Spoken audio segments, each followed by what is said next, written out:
how long have you been renting for? You know, have you had any evictions, anything like that? And he shared with me, he's like, man, I've actually been homeless for 5 years now. And it just like took my breath away. I was like, what? And he's 25 years old as well, you know?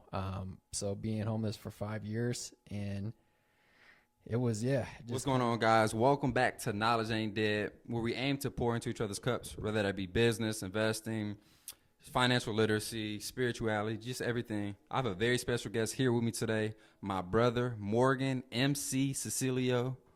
Thank you for thank you for hopping on the podcast, brother. Yes, sir. Thank you for having me, man. I appreciate you. Of course, of course. So today, Morgan is actually a real estate investor and agent.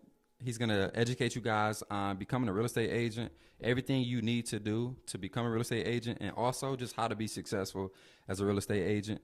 So first of all, who are you? Where are you from? Just tell us a little bit about yourself and what got you into real estate. Yes, sir, man. Thank you again for having me, bro. It's an honor to be here. Proud of you, proud of the platform you're building and the community just around knowledge, and just trying to make everybody a little bit more intentional in terms of what they're learning, what they're picking up from different industries and things like that. So definitely excited to talk about real estate, but yeah, I'm MC. I'm from Bloomfield, devoted disciple and follower of our Lord and Savior Jesus Christ. Have an incredible wife, been married just over 2.5 years. She holds me down, man. So shout out to wifey. Also shout out to my mom, my sister. I love y'all. And yeah, just got a ton of brothers, man, that mean the world to me. With that said, man, yeah, just born and raised in Michigan, Bloomfield area, and got into real estate. I've had my license now for just over 2 years, and yeah, just kind of always been a passion of mine to help people with finances and all things of that sort, man. So yeah, that's just a little bit about me. Definitely. So jumping into the real estate aspect of things, can you tell us what you did before being a real estate agent? You have a little more extensive background than the average real estate agent. Could you touch base on that? Yes, sir. Yeah. So I graduated from Eastern Michigan University in 2018. And right after that, I got a job as a loan underwriter, kind of worked my way up through the levels there. Worked for a couple different companies, totaling about 5-6 years of experience in terms of the underwriting, processing side of things. I actually jumped to loan originating, so I was a loan officer for a little bit as well. And then ultimately, it kind of led me to get my, essentially take my exam and get my license for real estate. So yeah, I kind of got some knowledge on the whole backside of the process as well, you know, from the underwriting to the loan processing, everything in terms of the mortgage side. And that brought me to get my license on the real estate side as well. Definitely. That's super fire. I feel like you being a real estate agent, you have more of a strong background than the average real estate agent. So that separates you from everyone else. Would you recommend someone do that before becoming a real estate agent, or it just something that you did? Yeah, that's a good question. I mean, I'd say it can go both ways. You know, real estate is really its own language. You know, there's so much to learn, so many ins and outs specific to just being a realtor, real estate agent, that doesn't necessarily cross paths or match up with anything on the mortgage side. I will say for me, it has tremendously helped knowing some of the behind the scenes stuff when you're working with clients, trying to get pre-approved, trying to figure out what they need, how that might look. It's just incredible to have that knowledge to help them out. So I think it's very nice to have the extra tools in your tool belt. But yeah, I guess the language is a little bit different. You know, real estate's a whole different ball game than the mortgage side of things. But yeah, it's nice to have that. Definitely. You understand like the underwriting process, which is very important because you can kind of shut down a potential buyer from the beginning if you know that they don't have what they need to jump into a house. So that's definitely clutch. What made you actually take that leap to become a real estate agent? Because you were working a career essentially, going from a consistent paycheck to becoming a real estate agent, where if you don't sell nothing, you don't make no money. Man, that's the truth, man. It was a hard jump, and it was something I was very hesitant and honestly pretty scared to do for real.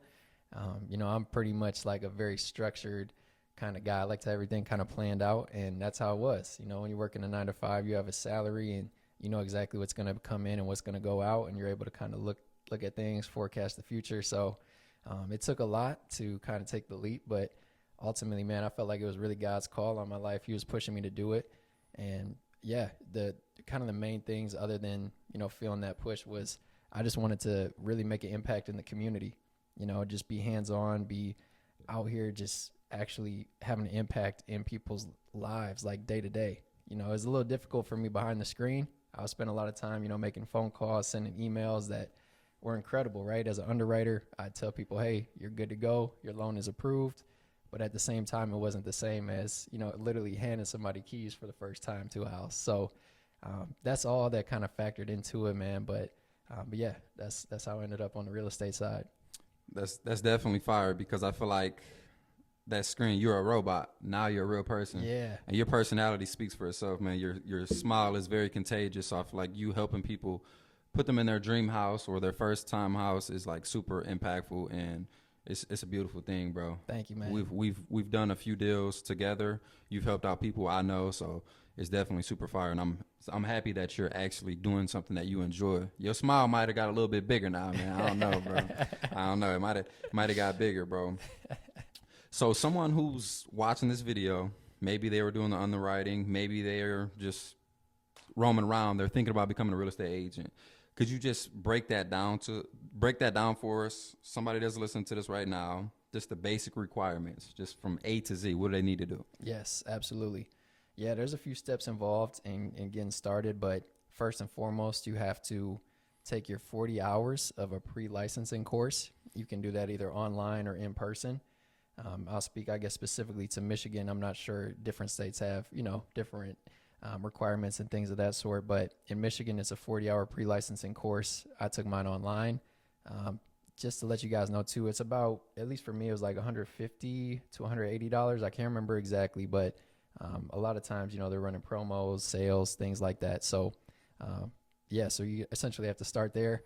You're working your way through a bunch of quizzes, a bunch of tests, all that kind of stuff. And you essentially have to take an exam to complete that 40 hours.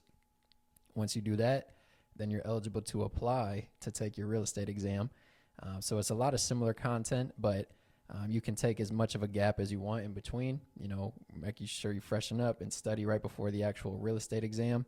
You got to set that up through the state. And yeah, that's kind of like the initial steps is the 40 hours. Then you're actually able to apply to take your test. You can take your exam.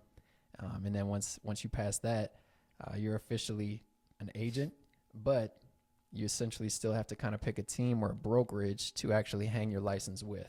So there's a lot of things on the backside, a lot of work, a lot of quizzes, a lot of studying that goes into it. But once you pass the test, then it becomes, all right, what team do I want to join? What brokerage do I want to join? And everything like that. Okay, so picking a team, I know that's something that you've went through. You're not on the same team. I know this because I know you, but maybe you can share on this as well. But when you started, you're not on the same team that you are now. So is it like difficult to find a team to work for? Like, what are the things that you look for when you find the right team? Yeah, really, really great question. I think that is the most important choice you make as a new agent. And you can be fully independent. You are self-employed.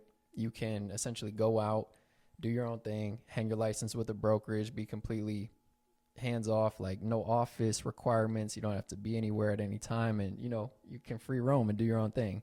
But for me, and I recommend this too as well for newer agents, it's really important to find a fit where you're going to be around people that are producing and that are also able to kind of mentor you and kind of give you some resources to get off the ground running. So yeah, exactly, man. I started on a team. They were great. I thought it was pretty nice to kind of get the ball rolling for my career. I learned a lot there. But yeah, after about a year or so, and this goes for any agent as well, you have kind of free reign. You can join and leave teams as you want. There are some, paperwork that has to be filed and things that go about that to get that process, kind of complete. But ultimately, it's like any job as well, right? You want to find the right fit. You want to find the right culture. If you don't feel like you fit in, or if you don't feel like the people around you are, kind of pushing you to be in that right direction, you have the right to make a switch. So yeah, so it's very, very important though to find the right team to start your career. Definitely. It's just like sports, kind of like free agency. Yes. You know what I'm saying? You're a free agent once you get that license. So you got to interview. Like, do you essentially interview these people, or are they interviewing you? It actually goes both ways, you know. Okay. So some teams, they'll hold their own interview process because they don't want to bring in agents that they know isn't going to really match what their culture is or what they're after. So it does go both ways. But with that said, yeah, you also get to kind of interview them. You know, you get to kind of feel out what the office is like, maybe what some of their resources or their training is like for newer agents. And then also too, just kind of how they treat you, some of the benefits that they might have. And yeah, it's kind of mutual, but it's an interview process both ways for sure. That's fire. That's Yeah. fire. That's real different. I don't feel like a lot of places you're interviewing the employer. You know what I'm Yeah. saying? So that's different. That's hilarious. Yeah. So how long did it take from from the beginning to the end? From the beginning to the end. Man, yeah, let me see. So I started prep and studying and taking my 40-hour pre-license course. I started that about September, and I ended up actually passing my real estate exam in March. So it was about 6 months for me. I passed on the first try too. That's fire. Yeah. So a lot of people end up taking it multiple times. It's a pretty difficult test. But yeah, all in all for me, it was about 6 months. That's not bad. That's not bad. Those tests, you got to get what, about 80%?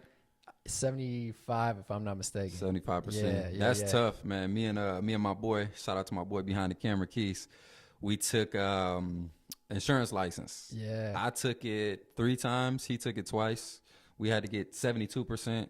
So it was definitely tough, man. We spent a lot of hours studying. So people who are passing these tests on the first try, you a different breed. I ain't gonna lie to you. Cause me, I'm terrible at taking tests, bro. I got a 15 on my ACT. I just never was good at taking tests, bro. So, hey, listen here. Anybody watching this, you laughing at me for my 15 on my ACT? Don't worry about it. We good. We ain't need that ACT going forward. So, all in all, how much did it cost for everything to be licensed, to be on with a team, to start showing houses? How much did it cost? Yeah. So, it's about between 150 to 200 for the pre-licensing course. That's step 1. Step 2 is actually applying to take your exam.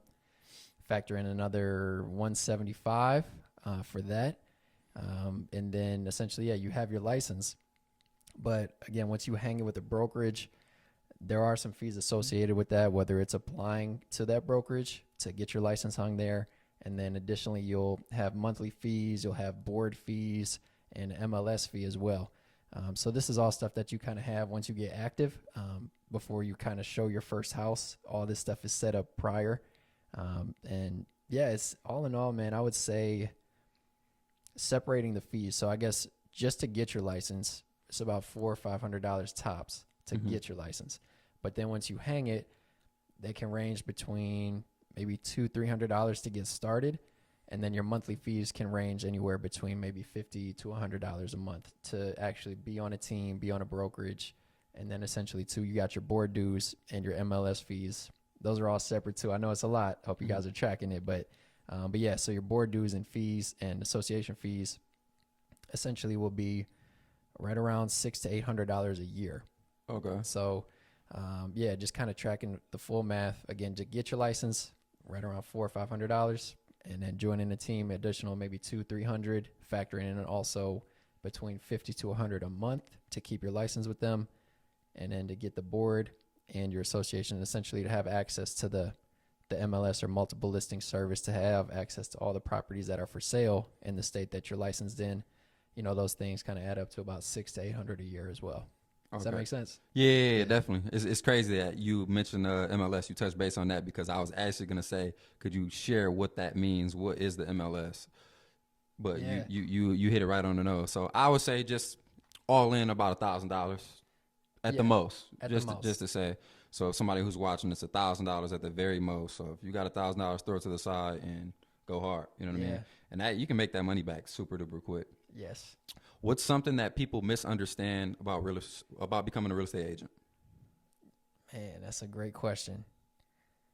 Yeah, it's definitely, it's portrayed as a pretty easy career. Like anybody can get their license, anybody can sell a house. But I would say one thing, the top thing that's like misconstrued is the structure. Like you really got to hold yourself accountable, and you're self-employed, coming from a 9-to-5 job. It was like I would show up when I was supposed to be there, punch in, somebody would tell me what to do.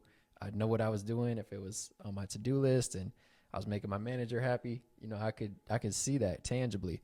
But when you're essentially self-employed or doing things on your own, it was very difficult. You know, starting out, I didn't really know what to do.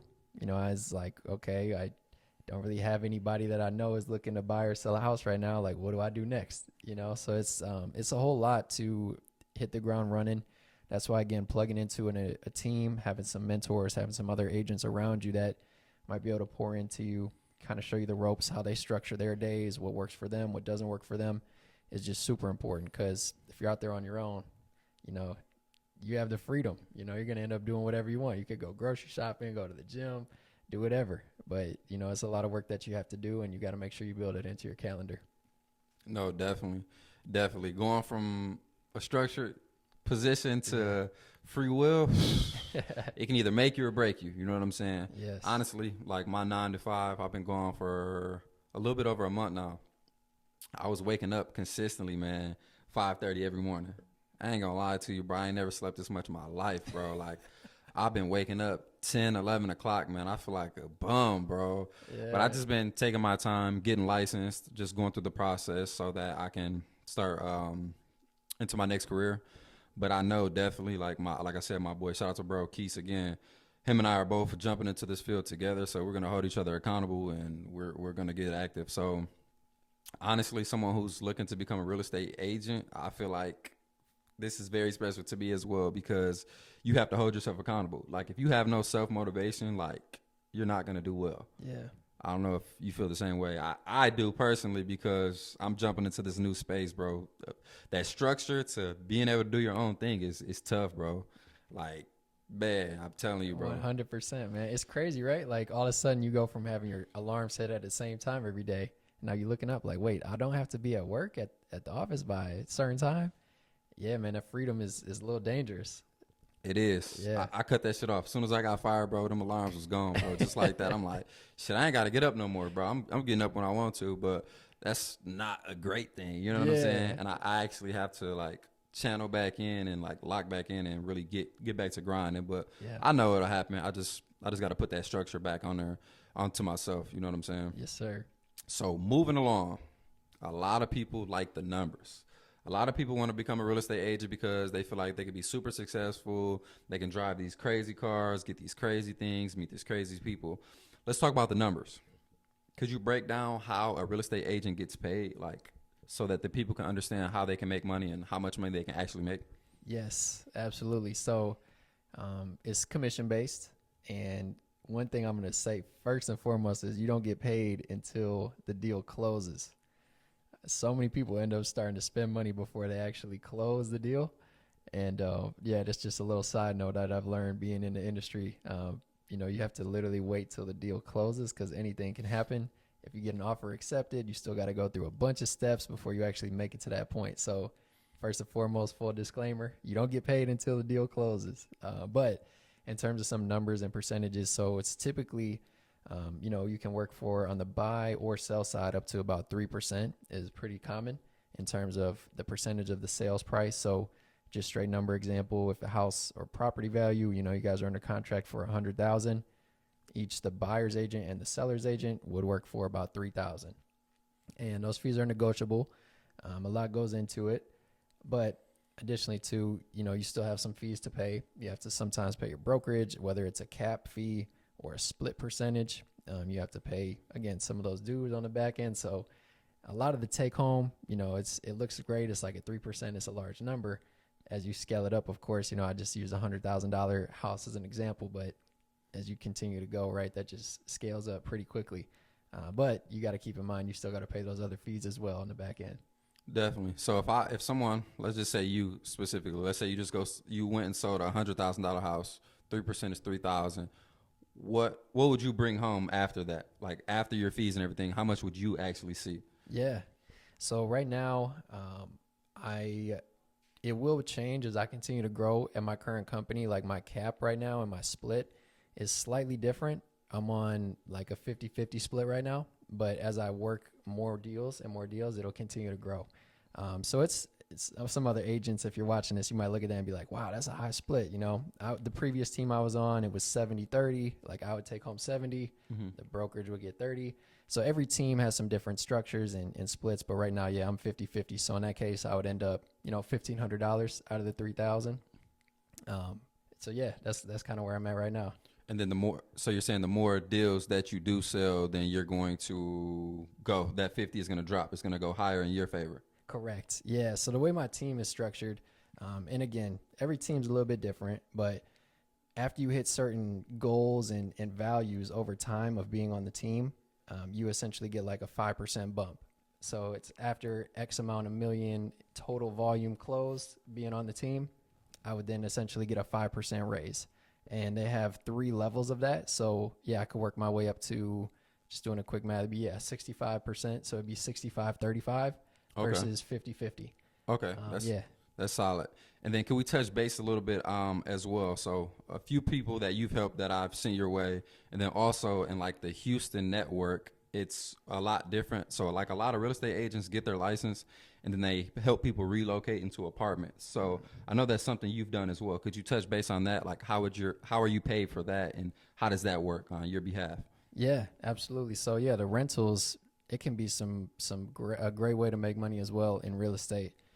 Essentially either representing the landlord or a tenant. You split typically 1 month's rent 50-50 between the list side or the landlord side, and then the tenant representation as well. So yeah, if you represent somebody who's applying for a lease, it's typically much quicker than essentially purchasing a property. When you're buying or selling a home, you got to go through inspection, sometimes appraisal, the mortgage documents, everything like that. It can take a few weeks. And for leasing, it's typically you apply, you provide the documentation like your income, credit. They say yes or no. It's a very quick process. So it's a great way to essentially just supplement. If you're trying to build up your business and you want to add in some lease leads or some rental leads, it's a great way to continue to bring the income while you're kind of working on some other maybe purchases or sales of property as well. Okay. That's fire, yeah, because I see a lot of people in Houston, like they don't even sell properties. They just strictly apartment relocation. Wow. And I feel like they can make a lot of money because what are you getting, like you said, like a month's worth of rent? If you rep both sides, yes. So yeah, if you're just representing one side, they split it, like if I'm listing the rental or the property and then you bring somebody in, we'll split 1 month's rent 50-50. But yeah, if I'm listing the property, which I have done a couple times, like a rental, and then you end up finding the renter as well, you can bring in essentially a full month's rent, typically between like $1,500 to $2,000, depending on where they're at. And I feel like Houston, I don't know, you might know the prices better than me out there, but it's probably even higher than that. Definitely. Because you get 10 of those in a month. Yeah. You straight. Yeah. I ain't gonna lie. You making 6 figures as a real estate agent, but you're really just less paperwork, more money, less, you know what I'm saying? Less legwork. So that's super duper fire. Yeah. So I was on the internet and I seen in 2024, 71% of real estate agents did not close a deal. How do you feel about that? Man. Yeah, that's a crazy one. It really blew my mind when I saw that statistic as well. But it just goes to show, like, the agents that are out here working are really essentially doing the top percentage of the business. So taking that stat a step further, there was the top 2% of agents did between 11 to 20 deals. And so, so essentially 71%, all right. It was right around there, like 70, yes, in the 70s, essentially did 0%, zero home sales. They just have their license hanging. They're not really practicing. They're not active or helping clients. And it blew my mind, honestly. But yeah, it just goes to show, like, if you do have an agent out here, that's actually working for you and taking care of you, they're in the top 2% if they're doing between 11 to 20 deals a year. Wow. Yeah. So I want to break down your first deal. What was that deal? Was it a rental? Was it a purchase? What was it? And like, how was that first check? How did it feel for you getting that first check? Yeah, man, it feels like just yesterday. It was a rental. I was passed on. Essentially, one of the members of my previous team had a rental property himself, and he kind of, he knew I was a newer agent, so he gave me the opportunity to kind of take any of the leads that came in terms of like who was applying for the property or who requested a showing or anything like that. Essentially, that came straight to me, and I ended up finding the right fit for them. Getting the check, obviously it was a rental, so it wasn't, a ton of money. It wasn't groundbreaking by any means, but it was just such a satisfying feeling. You do all that work on the back end. You're taking the tests, the quizzes, the exams, and it's just so much hours. Again, like 6 months of working to get this license. And then it's finally like, all right, you're able to help somebody, and it's just such a confidence boost. You're like, wow, I could really do this. I made a deal happen, and yeah, it was just such a great feeling, man. I'll never forget that. Definitely, that's fire. You should have damn near documented that process, bro. That would have been fire. Just looking back, like, you know what I mean? Seriously, I should have, man. I definitely should have. Definitely. So, what was your most impactful deal? Great, yeah. Man. Yeah, I had a recent rental as well. This one was very special, and yeah, this just happened like 2 months ago. So actually, I got to shout you out, man, because it was a friend of yours who ended up referring me this client. So appreciate you, man. Yes, sir. Yes, sir. That means a lot, man. The referrals really do help me, and yeah, it presented this opportunity my way. So yeah, essentially, I get the text like, hey. I got somebody for you from your friend. I was like, all right, cool. We connected. I shot him a text. We went back and forth. I was like, hey, what's a good time we could jump on a quick call so I can, properly introduce myself and really see what you're looking for. And so we jump on this call it like an intake call. I just kind of like to go through it a little bit, get to know the client a little bit and what they're looking for. And this client in particular was just very flexible. He wasn't really pushy or had any preferences. I was kind of trying to narrow it down a little bit. I'm like, man, are you good with anything? Like, is anything like kind of a deal breaker for you? And he's like, no, I'm flexible. Like, whatever you got, just send it to me. I'm very excited. Like, whatever I can do, like, let's make it happen. It's like, all right. And then we got to the point in the process, when my rental leads or clients come in, it's very common, when you're applying, that the landlord or who you're applying to will ask you for some type of rental history or, previous address, just to kind of make sure that, you've been on time, you don't have any evictions, late payments, things like that. And we got to that point in the conversation. I kind of posed the question like, how long have you been renting for? Have you had any evictions, anything like that? And he shared with me, he's like, man, I've actually been homeless for 5 years now. And it just like took my breath away. I was like, what? And he's 25 years old as well, so being homeless for 5 years, and it was, just kind of set me back a little bit and really just motivated me. It was, for one, very humbling, that he shared that with me, and also reached out for some help. Just a very, very special conversation. I'll never forget that. But then ultimately, too, I hung up the phone. We talked a little bit further after that, but I kind of put some limits in my mind, my own mind. And it's crazy how we tend to do this sometimes as humans. In my back of my mind, I'm thinking like, man, how are we ever going to find a place? Like, he's homeless. He doesn't have a rental history. Like, I don't know if this is going to work out. But ultimately, I was like, I'm going to do whatever I can. And fast forward, 2 weeks go by. We end up seeing one property. That was it. I had sent him a handful all throughout the area, and we ended up liking one of them. We ended up going seeing it, and he applied.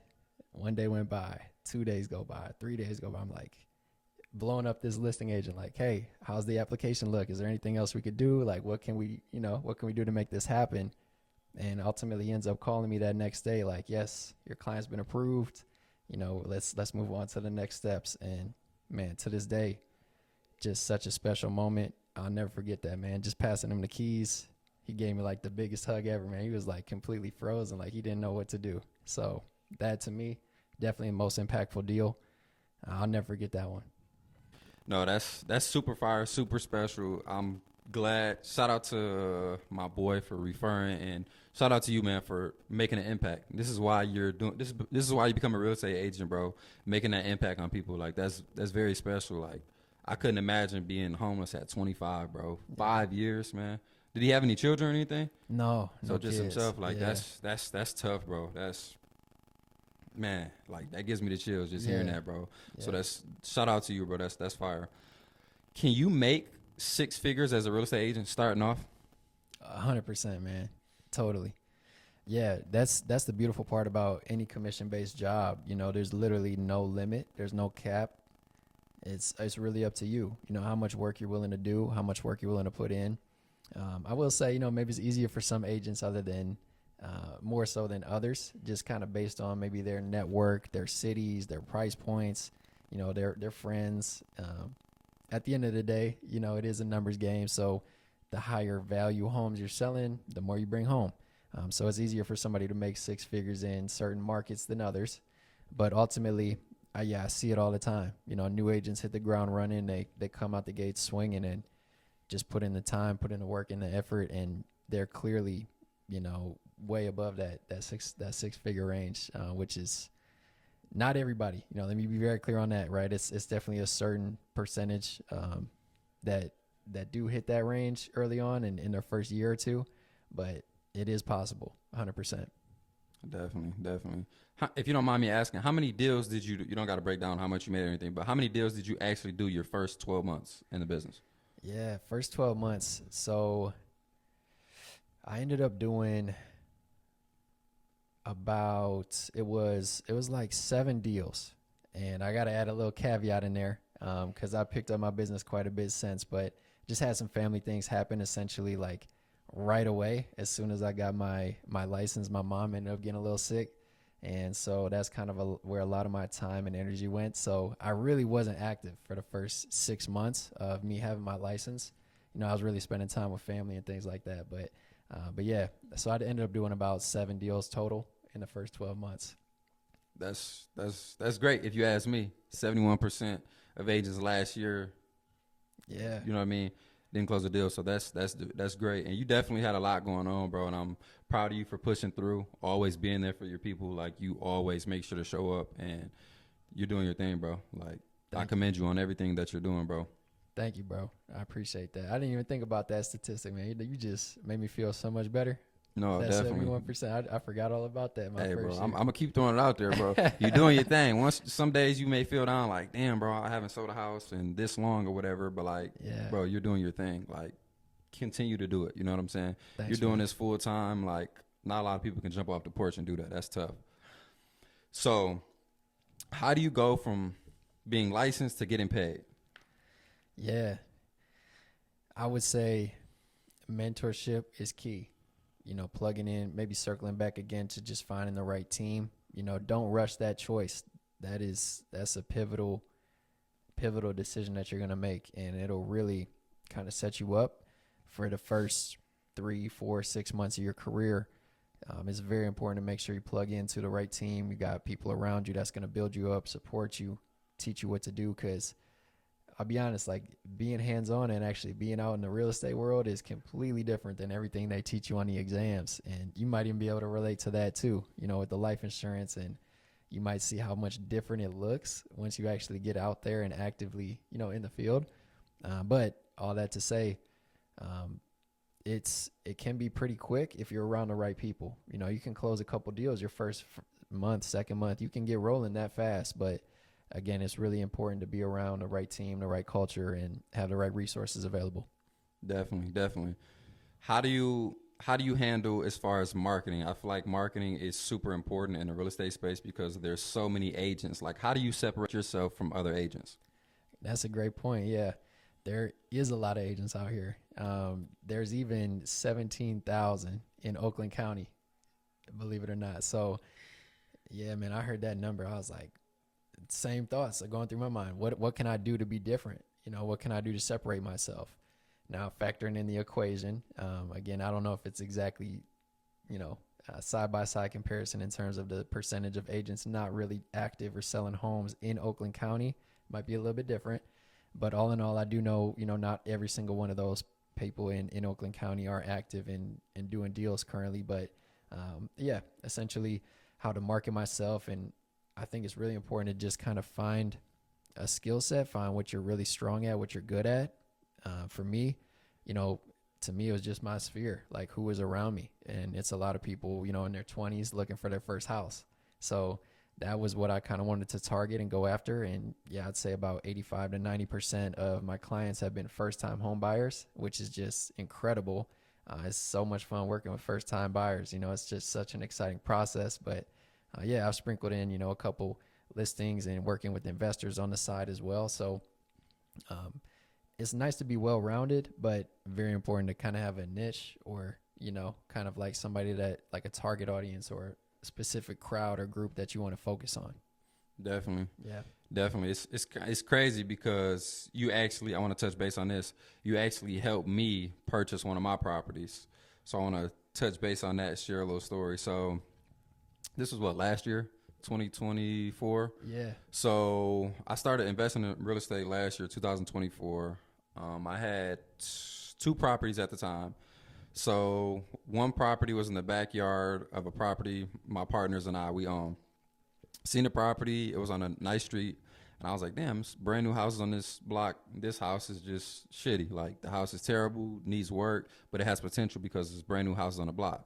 So I'm like, hey, MC, I seen a sign was posted with a real estate agent out in the front. I contacted NC. I'm like, hey, bro, I want to check this house out. I think the house was listed at you remember how much it was? It was like 18,000. Okay, it was at 18,000. Yeah.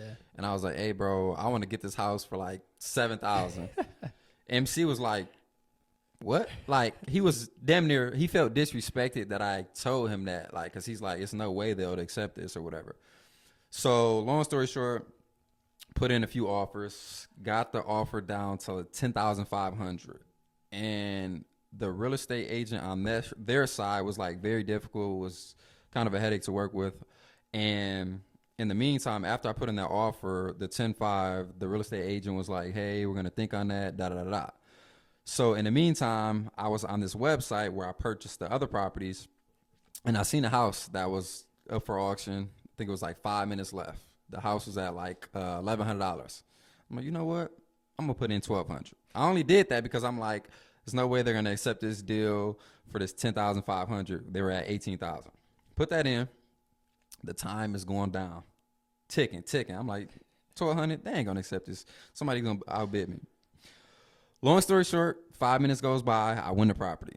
Literally a minute later, MC calls. I'm like, hey, what's going on, bro? He like, great news, man. You won the property. I'm like, what? Ain't no way I won this property. So I won the property for $10,500, and I accidentally won another property for $1,200. Crazy story, but he ended up helping me close that deal. It was very special for the both of us. It's not going to be the last deal. So that was super duper fire. And I appreciate you just for helping me with that deal. Man, I'll never forget that one either, bro. That was second place when you asked, what's the most impactful deal you've ever done. It's just hard to beat that top spot. But no, I'll never forget that one, man. That was so special. And it was just like, I could hear the surprise in your voice when I called you. I'm like, yo, I got some exciting news, man. Like, did I catch you at a good time? You're like, what's up, man? What's going on? I was like, yeah, we got our offer accepted. It was just such a funny conversation because you're like, man, I literally just bid and got another property as well. And, man, I'll just never forget that moment. And, yeah, that whole transaction start to finish, it was just incredible, man, just to work with you. That's what we kind of dreamed about. We've been talking about this for a long time. So, yeah, excited to get the first one down and many more to come. Definitely. I appreciate that, bro. That was super fire. Like, we're going to tell our children that going forward, you know what I'm saying? And honestly, just keeping it in the circle, like, I don't feel like I would ever purchase a property from anybody else except you. You know what I'm saying? So definitely appreciate it, bro. We've been talking about this for years. How do you stay motivated during slow times? I know times get tough. Like, people don't have the money that they did last year, 2 years ago. How do you stay motivated during those times? Yeah, that's a really, really great question. I would say just know that it's seasons to it. I tell myself that right now because I'm in the middle of the busiest season I've ever been in. And part of me is like, man, I just want a break. I just want a day off. I don't want my phone ringing all day. And then it's kind of a reality check, because I look back 6, 12, 18 months ago. I'm like, man, this is what I was working for. Like, this is what I wanted. And so when you go back to that low, I haven't been there yet, man. So I know it's just the nature of the business. typically around winter time, it slows down a little bit. Not as many people are ready to sell and move when it's 5 degrees out here. And then also, dealing with holidays and things like that. So mentally, that's kind of what I'm prepared for. You can just chalk it up to there's a seasonality to the industry. But just to stay motivated, what else can you do during those seasons? Is there certain things you can kind of work on, whether it's marketing for social media, maybe planning out a more strategic game plan for your goals, setting it up to be like a quarterly goal, a weekly goal, a monthly goal, whatever it can be. I spent a lot of time with my team doing that. Towards the end of the year when things do start to slow down a little bit, that's when we really lock in. All right, what's our goal for the next year? How are we going to do, we hit the ground running in the fall and the spring and summer markets, like how are we going to handle those? And I just think it's really important to know that busy season will come again, and you just got to be able to also budget ahead of time too. When you're busy, just know it's going to slow down, and when you're slow, just know it's going to start getting busy again. But just stay disciplined and don't let those slow seasons bring you back down. Don't let them hold you down because it's temporary. Definitely. So I feel like every success story has some L's, not losses, but more so lessons. Could you share like maybe a deal that fell through, or like what's one of the toughest lessons that you've learned with becoming a real estate agent? Yeah, I would say starting off in the home, it's a career shift that just has such a strong impact on you. And to me, I was newly married at the time, so it really impacted my wife and I and our lifestyle and our finances. And again, we've learned so much from it, but during that season, man, it was a lot of conversations, a lot of difficult conversations, because went from certain income to, all right, now I don't know when my next check's coming in. I don't know how this is going to look. I'm brand new to this. I'm trying to figure things out day by day. So I would say that's kind of first and foremost, is it impacts not just you, but also your family, your surroundings, your finances. Like everything is such a dramatic shift when you first take a jump and get into the industry. But specifically in terms of like deals and just being out in the field and in like actively practicing, just know your stuff, like know your contracts, know what you're actually signing your buyers up for. Fortunately, I've been able to learn from agents around me. I haven't had too many essentially like moments or situations where I fumbled the bag.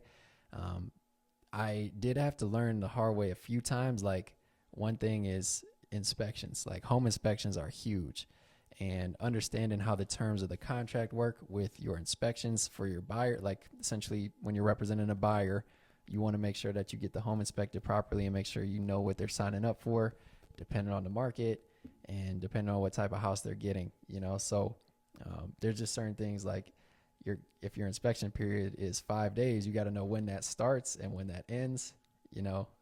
Not to down myself too much, but I've accidentally missed the inspection period because I would schedule it on essentially in that scenario day 6, thinking that I was still within the 5-day term, but the timer started before I thought it did. So I'll never have that same mistake again. But yeah, it's stuff like that where you really got to know what these contracts mean, what's in them, what the terms mean, and just really master that, because your clients have a lot of money on the line and a lot of emotional interest invested as well. Definitely. So what's the longest period that you had to wait? Like, let's say to get paid. So let's say you close on a property today. Like, what's the longest between today and then the end? What's the longest that you had to wait to get paid? Yeah. So I had a stretch last year where I had a few closings to start the year, like March and April. I had one in May. I had 3 closings in June, and then I didn't close another deal until September. No, I'm saying maybe I worded the question wrong. So like, one specific deal. Oh. Like because you said it's a lot of paperwork and things that go into it. Yeah. Have you had a deal that took 6 months, or like what's the longest period that a deal actually took to close? Oh, I see what you're saying. Yeah, man. It's I had one that took north of like a month and a half, so about 45 days, and that was just due to the financing side. So some lenders, I love my lender friends and partners, but sometimes previous lenders I've worked with, they'll give somebody a pre-approval. when they're not necessarily fully there. You know, they might need a couple extra things, or their credit scores might be a little bit low, but they'll still push the pre-approval anyway, just to kind of, you know, set the bar out there and like say, hey, we'll see what happens if they get a house. Like, we'll figure it out when that happens.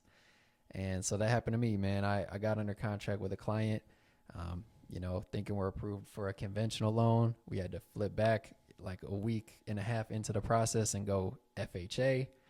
Just different financing, different requirements essentially to keep it broad without getting into too many of the details. But FHA requires a little bit more work to be done sometimes with the inspection.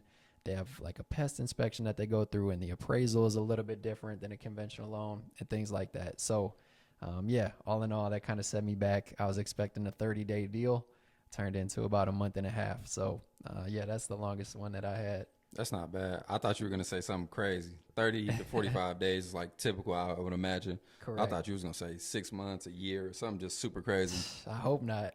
That'd be tough waiting on that bag. What is something you wish that someone told you before getting into this industry? Definitely about self-discipline and time management. You know, I definitely took that for granted. I thought like, and maybe you can relate to this too, you know, kind of being a little bit more fresh off the 9 to 5 kind of journey. You know, you think like, oh, I could just turn the switch on and flip it when I need to. You know, I'll be able to lock in and just get my schedule together, get my stuff done when I need to get it done. But I wish somebody was just a little bit more real with me on that up front. Like, everybody's like, oh yeah, you know, like you'll be able to make your own schedule and call people when you want to and do open houses and all this type of stuff. And I'm like, that sounds great. Like, it sounds easy.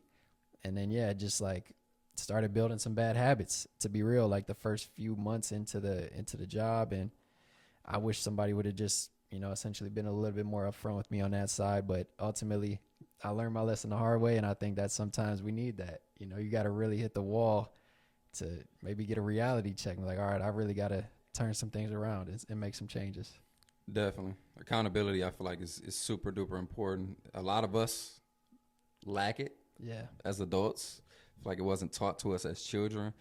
Like, I know a lot of people personally who lack accountability. So if you don't have accountability, I ain't gonna lie to you, you'll fail in this shit. Man. Like, real talk, because it's all up to you. It's you or nothing. You know what I'm saying? Yeah. And I feel like you have to dig deep into your why as well. Like, you know what I'm saying? You're gonna have rough months. You're gonna have rough times. You're not gonna get paid for a long time. So you have to dig deep and have that accountability, and also find your why while you're doing this, and just stay motivated throughout the process. A lot of people, I feel like, get into this space. Maybe someone's watching this, right? They're having a difficult time. They quit their 9 to 5. They haven't been paid in 6 months or however long. Someone who's right now watching this video, they're about to quit. What would you say to them? That's a great one, man. I would say reach out to me, to be honest. Like, I would love to just be a resource in any way I can. I've been there. You know, I've been close to that point as well. You know, you go a couple months without a check and it's like, you're going to drive yourself crazy, man. It's very stressful. It's not easy dealing with that pressure, especially having family and loved ones that depend on you, you know, to kind of be either a breadwinner or just support financially in any way.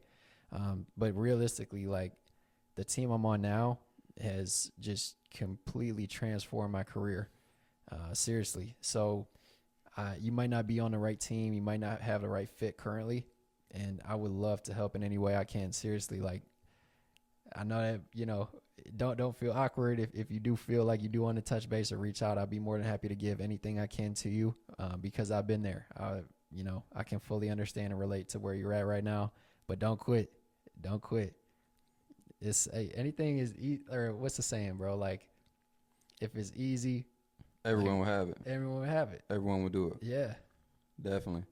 And I want to touch on you specifically as a person, as an individual. I've came to MC in my darkest times, confessed things to him that I wouldn't do to your average person. So if he's saying to reach out to him and you're in a vulnerable spot right now, he's someone like that I would definitely recommend to reach out to. He's not going to judge you. He has like one of the biggest hearts. And if he says he's going to be there, he's really going to be there for you. So don't feel bad or just be scared to reach out. Like, tap in with bro. Like, he'll really get you out of that space and help out as much as possible. 100%, man. I appreciate that. Of course, bro. Of course. So going forward, what does the future look like for MC? Are you going to be a real estate agent forever? Do you want to have a brokerage? Do you want to invest into more real estate? What does that future look like for you? Yeah, I do want to be in the industry for my whole career.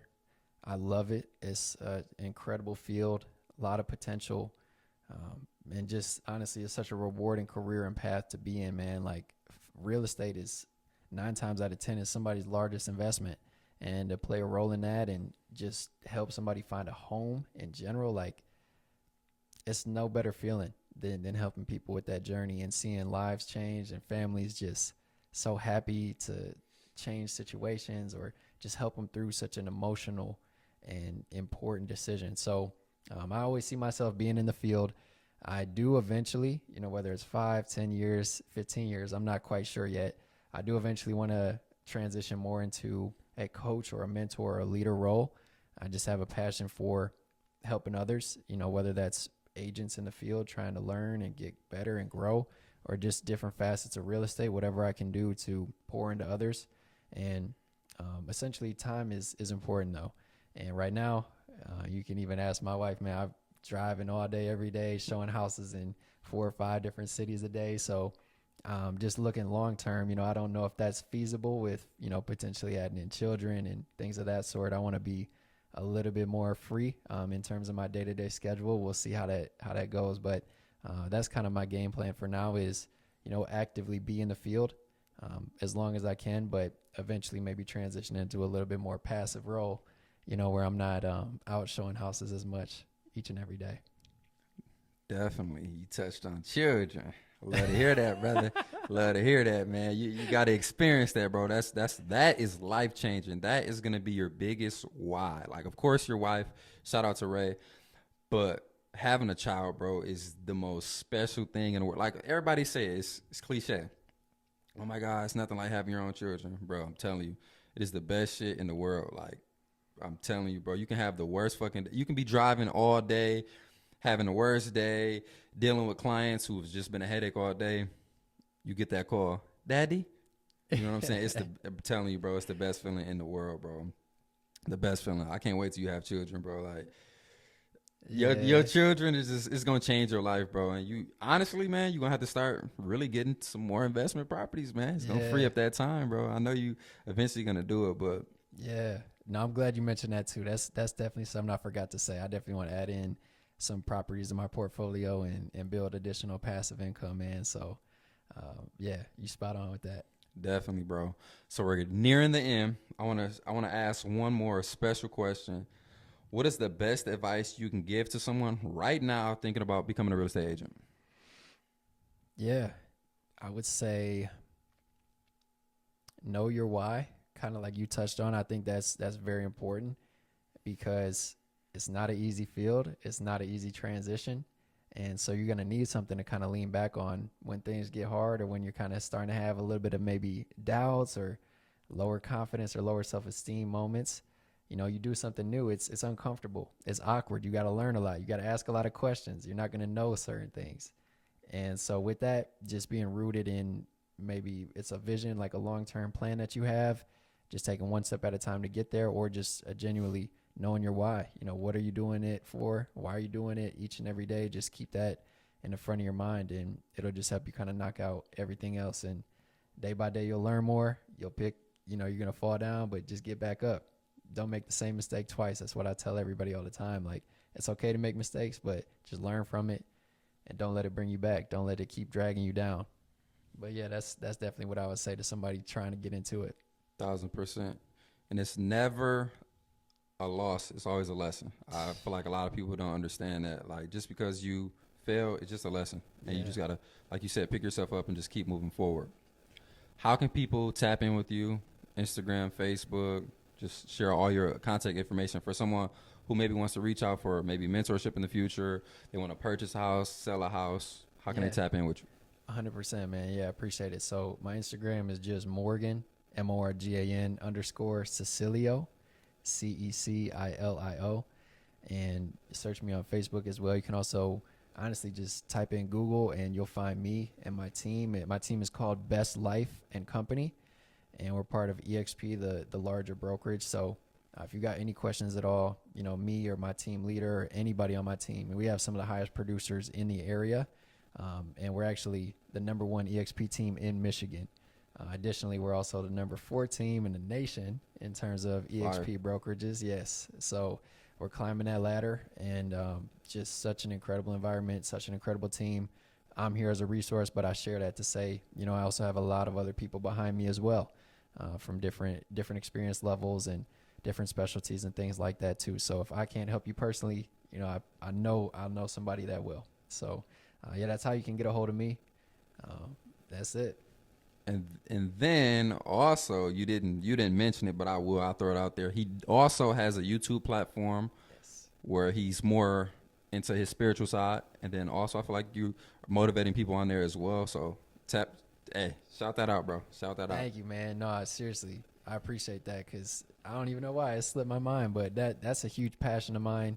You know, spreading the gospel and just being a light. You know, it's a dark, cold world out here. So I do like to put out videos bi-weekly on my YouTube channel, and it's just the same thing, Morgan_Cecilio, same platform there.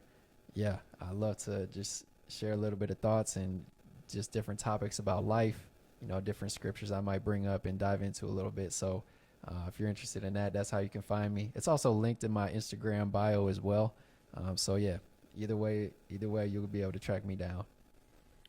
Definitely. Thank you so much for being on the platform. Knowledge Ain't Dead. You poured into a lot of cups today, and I really appreciate you sharing your journey, everything you've went through, and just all the knowledge that you have in the field, just real estate in general.